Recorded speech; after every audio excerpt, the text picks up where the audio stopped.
If you've been scrolling through music apps, you might have stumbled upon Moby Premium.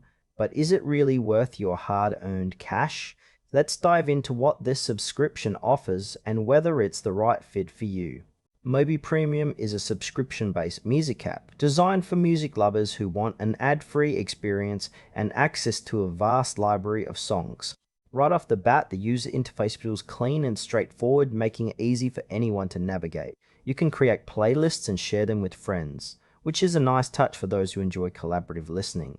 One of the standout features is the ability to download music for offline listening, perfect for those long commutes or times when you're out of service. However, I did notice that the selection of songs varies and some popular tracks might not be available, which could be a deal breaker for die-hard fans. The intended audience seems to be casual listeners rather than hardcore audiophiles. If you're someone who loves discovering new music without interruptions, Moby Premium might appeal to you. Still, the lack of detailed information about the app's licensing and song availability could leave some potential users feeling a bit uneasy. Let's break down the pros and cons. On the plus side, Moby Premium offers a smooth user experience, and the offline listening feature is definitely a highlight. The ad-free environment is a relief, making it easier to enjoy your music without interruptions.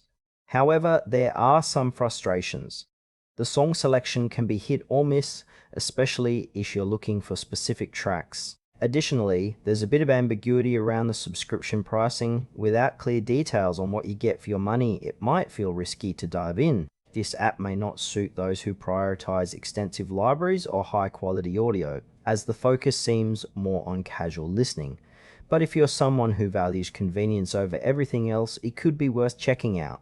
In conclusion, Moby Premium could be a great option for casual listeners looking for an ad-free music experience. However, if you're after a more comprehensive library or high-fidelity sound, you might want to explore alternatives. Overall, it seems worth a try, but just go in with your eyes open regarding its limitations.